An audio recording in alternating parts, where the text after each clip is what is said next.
students, welcome to the new video of class 9th Polynomials.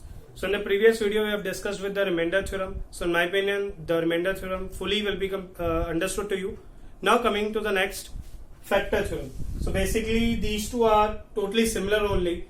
I can say here, if you know about the remainder theorem, this remainder theorem is just followed with the factor theorem. So now factor theorem. So basically in factor theorem the first step you have to do here, I'll be saying here, find the remainder by using the remainder theorem first.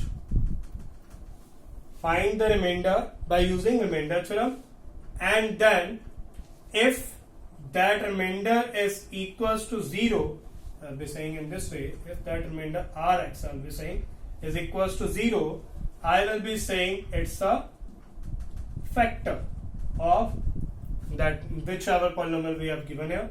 And if the remainder is not equals to 0, I'll be saying it is not the factor. It's a very easy task to do. Just again we have to find the remainder by using remainder theorem, and if the remainder is equal to 0, I'll be saying it is a factor, and if the remainder is not equal to 0, I'll be saying that is not a factor. So now coming to this question, he is saying find whether gx is a factor of px or not. We have given with us px and gx. Okay, firstly applying the remainder theorem. So in the remainder theorem, what you have to do, firstly find the 0 of this x minus 3. So I'll be saying 0 of x minus 3 is what? 3 only. And thereafter you can solve for this thing. Now you have to take this 3 and substitute here. So p3. So can't I say 3 cube minus 4 into 3 square plus 3 plus 6. Okay, 3 cube will be what? 27. So 3 square will be 9. 9 to 4 will be 36. Plus 3 plus 6. Okay. So 6 plus 3 will be 9. And 9 plus 27 will be 36. So can't I say 36 minus 36? So answer is what? 0 here. So basically this P3 is what? Your remainder only. So can't I say here? I will be saying here remainder is equals to 0. If I am saying remainder is equal to 0, it is the factor. So I can simply say therefore gx is a factor of px. In this way the factor theorem is used here.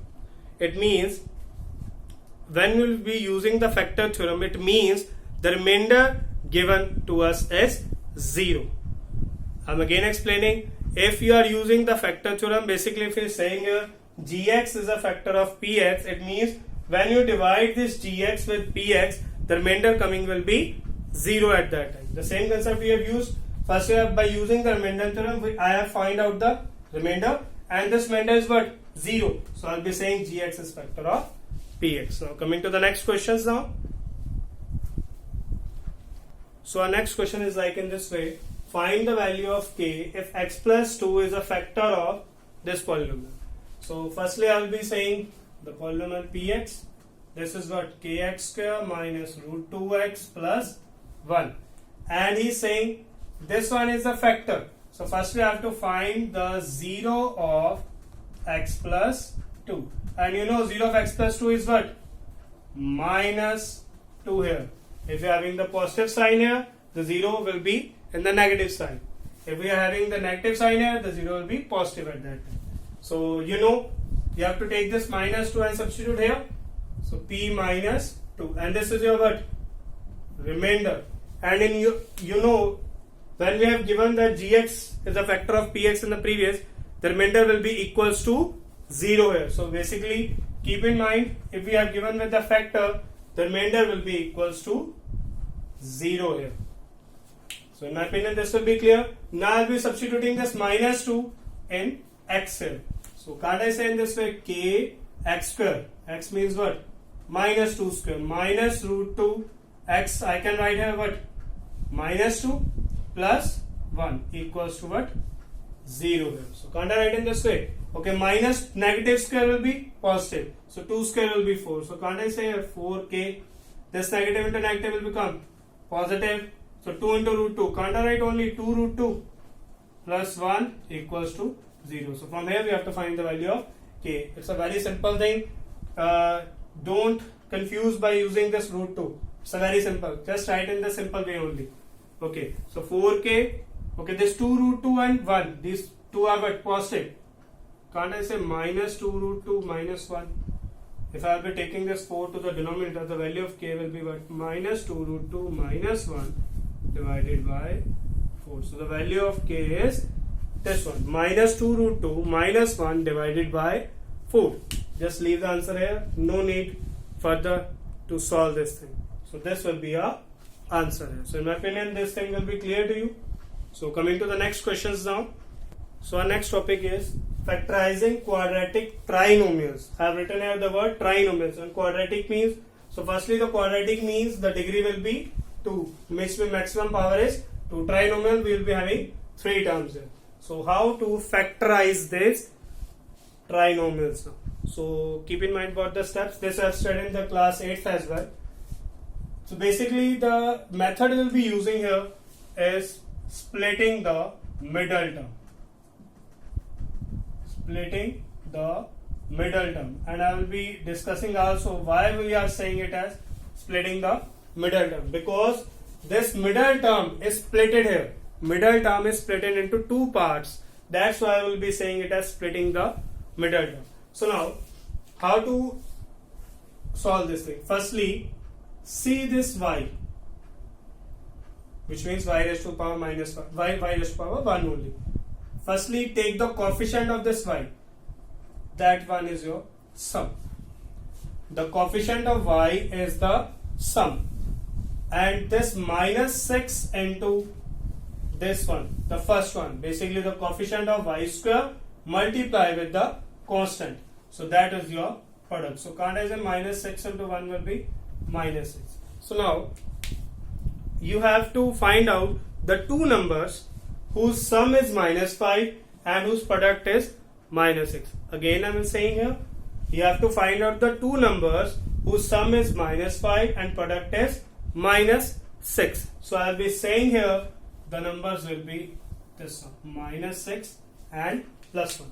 Okay, on adding minus 6 plus 1, you will be getting what? Minus 5. And on multiplying the product, minus 6 into plus 1 will be minus 6 only. So now how to split this middle term by using these two numbers. So y square as it is, okay, this minus 5, can't I write in this way minus 5y and this way minus 6y plus 1y? I have just applied the sign y here, minus 6y plus 1y. Now taking the common from first two and from the next two. So when taking common from the first two, I will be getting common as what? Y. Here is also y and here is also y. We will be left with what? Y minus 6. If these are two y's, y square. We have taken one y out. We will be left with one y only. From here, minus 6y, y taken, we will be left with minus 6. Okay. Which thing is common from y minus 6? Nothing is common. So if nothing is common between, you have to take out the common as 1 here. So I will be taking out the common as 1 plus 1. So I will be left with the same y minus 6. Now from these two terms, what is common? Y minus 6. When y minus 6 is taken common, we will be left with this y and this plus 1. So in this way, you can factorize a quadratic trinomial. So quadratic means we are having 2 here. On factorizing, you will be getting here the 2 factors. So now coming to the next, just in these two questions there will be a sign difference only. Here we are having the minus 6 and here we are having the plus 6. So by just this sign only the factors are changed. So here I will be saying the sum as what? The coefficient of y, that is what? Minus 5, and product is what? 6 multiplied by 1, that is your 6 only. So now you have to squash for the two numbers. Minus whose sum is minus 5 and product is 6. So in this case the numbers will be minus 2 and minus 3. So when you add this thing, minus 2 minus 3 will be what? Minus 5, and when you multiply minus 2 multiplied by minus 3, that will be plus 6. So splitting the middle term in this way. So y square minus 2y minus 3y plus 6. Taking common y from this, y minus 2. Okay, now taking common what from minus 3 and 6, what thing is common? I will be saying minus 2. If I am taking the minus 2 as common, what will be left with? Oh sorry, minus 3 as a common. When you are taking minus 3 as common, you will be left with y. Okay, if you have taken the negative common from the positive, I will be left with negative only and 2. So next, from these two, y minus 2 is common, but we are left with y minus 3. So in this way, you can factorize the quadratic trinomial. So coming to some more examples of this thing. So our next questions are this: 3x square minus 10x plus 8. So sum here will be having a what? Minus 10, and the product, that is your 8 into 3, that is your what? 24 here. So now a little reference to this thing, how to find the numbers here. So firstly, do the prime factorization of this 24. Prime factorization I'm saying 2, 12, 2, 6, 2, 3 and 3, 1. So our numbers will be lying in this between only the multiplication of some numbers. So sum is what? Minus 10. So what I can say here we are having what?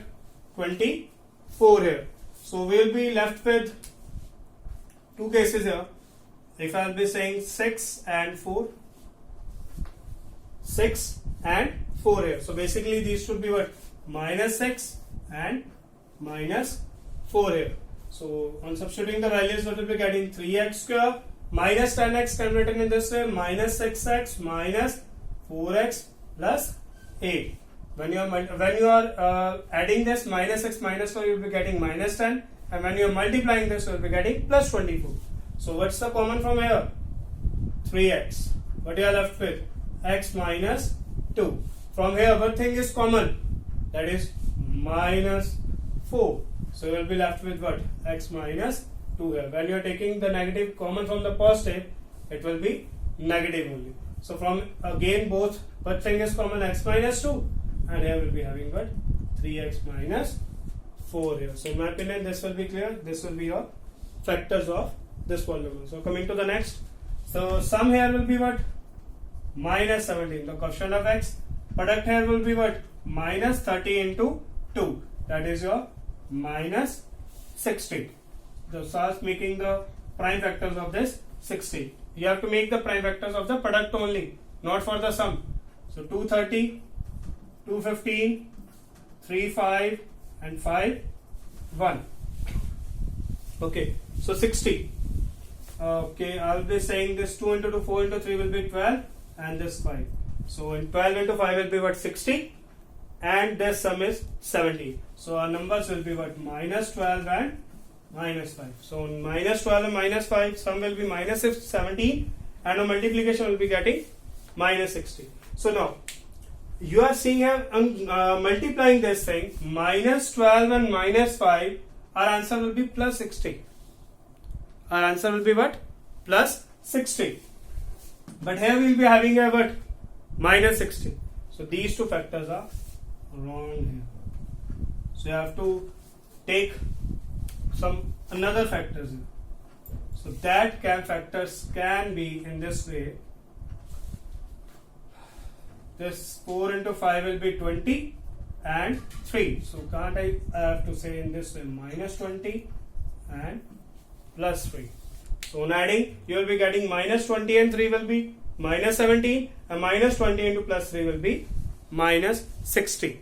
So please keep in mind about these things.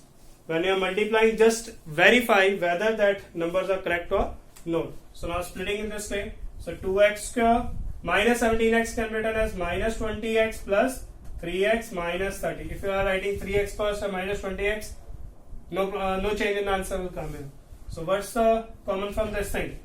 2x. You are left with what? X minus 10. And here we will be left with 3x minus 10. So what's common from both? X minus 10. You are left with what? 2x plus 3. So in this way, you can find for the factorization of the quadratic trinomials. So thanks for watching the video. So in the next video, we'll be discussing with how to factorize the we can say polynomial only. How to factorize the cubic polynomials. So thanks for watching this video. Please like, share and subscribe and comment if you have any doubt. Thank you.